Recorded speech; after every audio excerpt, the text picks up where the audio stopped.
चलो, कैसे हैं आप सब। आप सबका फिर से एक बार स्वागत है आपके चैनल साइंस अनलॉग में। मैं मधुर मेहर लेकर आया हूँ आज एक नया टॉपिक क्लास 10 का, जिसमें हम लोग डिस्कस करने वाले हैं chapter 10 human I and colourful world. ठीक है, तो आइए यहाँ पर आपके सामने क्या है, डायग्राम बना हुआ है। किसका डायग्राम बना हुआ है? ये डायग्राम बना हुआ है ह्यूमन आई का। ठीक है, इस तरीके से हमारी ह्यूमन आई का स्ट्रक्चर होता है। ठीक, तो अब हम यहाँ पर ह्यूमन आई के पार्ट्स को डिस्कस करने वाले हैं, साथ ही साथ इसकी वर्किंग को भी डिस्कस करने वाले हैं। ठीक है, तो आइए अब हम समझते हैं ह्यूमन आई के पार्ट्स को। तो सबसे पहले देखिए, हम स्ट्रक्चर की बात करें तो हमारा जो ह्यूमन आई होता है, देखिए उसका इस तरीके से ये बर्क आउट क्या होता है, पूरा आईबॉल होता है। ये आईबॉल का स्ट्रक्चर है, ये देखिए इस तरीके से होता हुआ ये आगे की तरफ उभरा हुआ। ठीक है, और यहाँ पर ये इस तरीके से ये कुछ पीछे है ना। ठीक है, ये क्या हो गया, ये हमारा ह्यूमन आई का आईबॉल का स्ट्रक्चर हो गया, जिसमें ह्यूमन आई की जो सबसे पहली लेयर होती है, ठीक है, वो होती है स्क्लेरा। क्या होती है? स्क्लेरा, या इसको स्क्लेरोटिक भी कहते हैं। क्या कहते हैं? स्क्लेरोटिक। समझ में आया? क्या है ये? स्क्लेरा है, या इसको स्क्लेरोटिक भी कहते हैं। जो हमारे ह्यूमन आई, जब हम अपने आईबॉल को देखते हैं तो उसमें जो व्हाइट पार्ट होता है,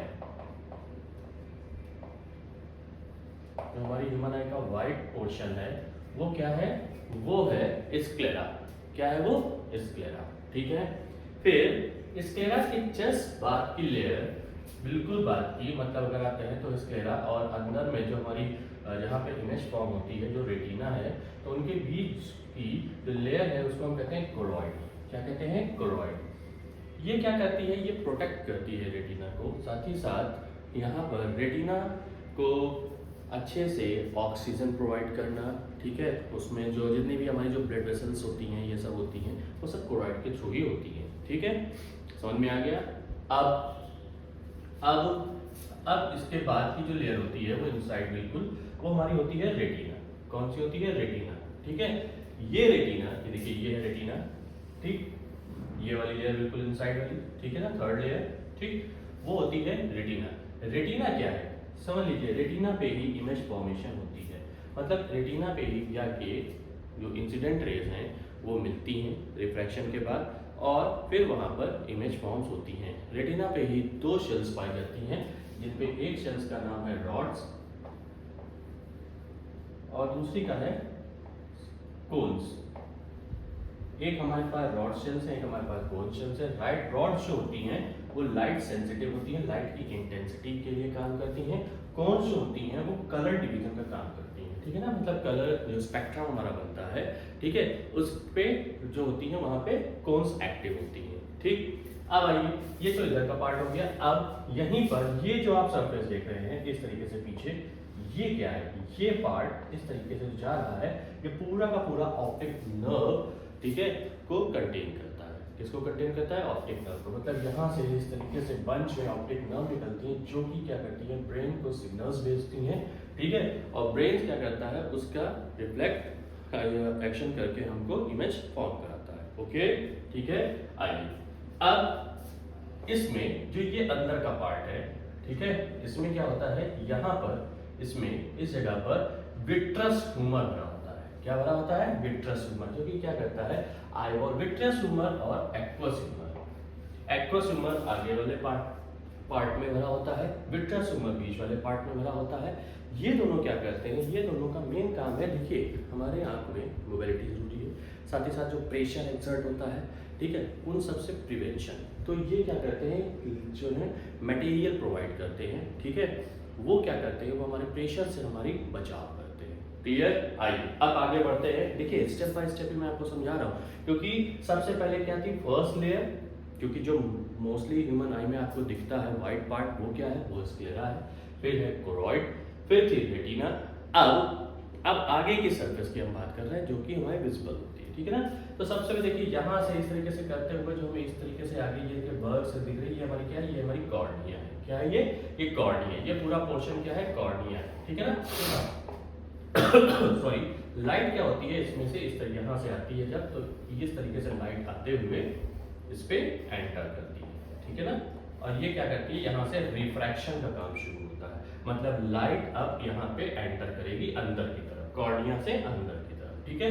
कॉर्निया से अंदर की तरफ जाएगी, यहाँ पे आपका एक्वस ह्यूमर है, एक्वस ह्यूमर से पास होते हुए यहाँ पे कुछ इस तरीके से देखिए, ये आपको जो दिखाई दे रही है ये क्या है, ये है आइरिस।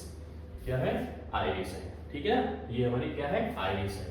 आइरिस क्या काम क्या होता है, आइरिस एक चीज समझ लीजिए, जब आपने आईबॉल देखा होगा तो आपने देखा होगा कि इस तरीके से एक रिंग बनी होती है, एक इस तरीके से रिंग बनी होती है। तो ये जो आउटर रिंग होती है हमारी आई में, उसका नाम क्या होता है, आइरिस होता है, ठीक है ना। तो अगर हम कहें कि जो कलर का फॉर्म होता है, ठीक, जो कलर आई बॉल का जो कलर होता है, जो हमारी आई का कलर होता है, वो किसके वजह से होता है, तो वो आइरिस की वजह से होता है।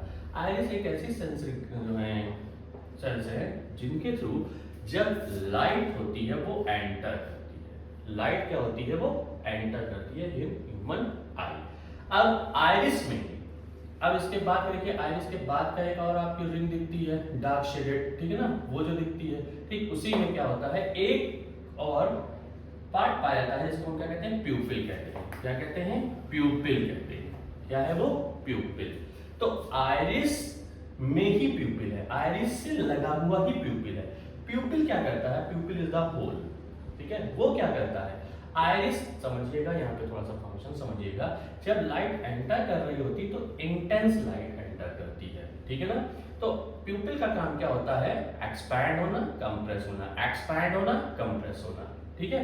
ये डिम लाइट में एक्सपैंड हो जाता है और मैक्सिमम लाइट में क्या होता है, कंप्रेस हो जाता है। तो जब डिम लाइट में एक्सपैंड होगा, मिनिमम लाइट में एक्सपैंड होगा, मैक्सिमम लाइट में कंप्रेस होगा, तो आइरिस भी उसी के अकॉर्डिंग क्या होती है, सैचुरेट होती रहती है। समझ में आ गया, ठीक है। तो मतलब मेन रिफ्रैक्शन ऑफ लाइट जो होता है वो यहीं से हो रहा होता है, ठीक है। अब देखिए, जब यहां से लाइट एंटर करती, मतलब प्यूपिल नहीं होगा, तो प्यूपिल को एक तरीके से समझ लीजिए, प्यूपिल क्या है, द्वारपाल है भाई ह्यूमन आई का, ठीक है। उसकी इजाजत के बगैर लाइट एंटर नहीं जाएगी, ठीक है ना। वही क्या करता है, उसको जितना चाहिए होता है उतना ही वो अमाउंट की लाइट वो एंटर करने देता है। समझ में आ गया, ठीक, बहुत बढ़िया। अब देखिए क्या है, अब इसी के बाद यहाँ पर हमारा जो नेक्स्ट पार्ट आता है, जो मेन है, वो है हमारा इस तरीके, देखिए ये है इस तरीके से प्रोटीन से बना हुआ, ठीक है ना, ट्रांसपेरेंट, ठीक, इसको हम क्या कहते हैं, ये हमारा है लेंस। क्या है, लेंस। कौन सा लेंस है ये, कॉन्वेक्स लेंस है, बाइकन्वर्जिंग लेंस है ये। अब इसमें क्या होता है, लाइट इस तरीके से फिर एंटर करती है, ठीक है ना, लाइट एंटर करती है। लाइट जब एंटर करती है तो ये आप देख रहे हैं, इसका इस तरीके से शेप है, ठीक है ना भाई, इस तरीके से शेप है, बर्ग आउट। तो इससे कुछ, इसको भी किसी ने होल्ड किया हुआ है, ये रखा नहीं हुआ है वहां पे, इसको भी किसी ने होल्ड किया हुआ है। तो उनका नाम क्या है, कुछ मसल्स ने होल्ड किया, उन मसल्स का नाम है सिलियरी मसल्स। क्या नाम है उनका, सिलियरी मसल्स। सिलियरी मसल्स जो करती हैं वो ये काम करती हैं लेंस को होल्ड करने का। और जब लेंस इतनी इंटेंसिटी ऑफ लाइट इस पे होती है तो ये क्या करती है, जब डिम लाइट तो ये लेंस बढ़ता है, ठीक है, और जब इंटेंस लाइट तो ये क्या होता है, ये सिकुड़ता है। तो सिलेरी मसल्स भी कंप्रेस और रेयरफैक्ट दोनों होती हैं, मतलब पावर ऑफ एकोमोडेशन जो हो रहा होता है इसका, वो किसकी वजह से हो रहा होता है, वो सिलेरी मसल्स की वजह से हो रहा होता है। सिलेरी मसल्स इसको क्या करती है, कंट्रोल करती है, मतलब कंट्रोलिंग ऑफ लेंस कौन है, सिलेरी मसल्स है। अब यहाँ पर जब लाइट आती है तो ये पूरी की पूरी लाइट को रेटिना पर क्या करता है, रेटिना पर इस तरीके से बेंड करा देता है, ठीक है ना, रिफ्रैक्ट करा देता है, ठीक। तो यहाँ पे आप देख रहे हो ओवरऑल रिफ्रैक्शन ही हो रहा है। अब इसके बाद का पार्ट जो होता है वो ऑपेक हो जाता है। कैसा हो जाता है, वो ऑपेक हो जाता है, ठीक है। तो अब यहाँ पर क्या होगा, यहाँ के जैसे जहाँ पढ़ते हैं तो रेटिना पर रॉड एंड कोन्स जो सेल्स होती है वो एक्टिव हो जाते हैं, और जैसे ही वो एक्टिव होते हैं तो यहाँ पर हमारे कुछ सेल्स होती हैं, वो क्या करते हैं, तुरंत ऑप्टिक नर्व को यहाँ पर भेजती हैं, ठीक है, संदेशा भेजती हैं, और यही संदेशा आगे ले जाके कैरी करती हैं। और जब ये संदेशा आगे कैरी करती हैं तो वहां से इलेक्ट्रोमैग्नेटिक वेव कहाँ तक जाती है, ब्रेन तक जाती है, और ब्रेन क्या करता है, ऐसा रिसेप्टर का काम करता है, और फिर वो उस पर्टिकुलर रेज की, सिग्नल्स की क्या करता है, इमेज बनाता है, ठीक है। तो ये हमारा क्या हो गया, फंक्शन हो गया। ह्यूमन आई का स्ट्रक्चर, ह्यूमन आई से रिलेटेड पार्ट्स, ठीक है ना, parts of human I, functioning of human I, working of human आई, फिर इसी से रिलेटेड कुछ डिफेक्ट्स ऑफ ह्यूमन आई पूछे जाते हैं, ठीक है। तो याद रखिए क्लास 10 बोर्ड सीबीएसई में इसका बहुत ज़्यादा क्या कहते हैं इम्पोर्टेंट रोल है, ये पूछा ही पूछा जाता है, ठीक है। तो इसको डायग्राम इसका अच्छे से तैयार कर लीजिए और इसके जो पार्ट्स हैं उन पार्ट्स की अच्छे से जानकारी कर लीजिए बेटा, ये बहुत इंपॉर्टेंट है, ठीक है।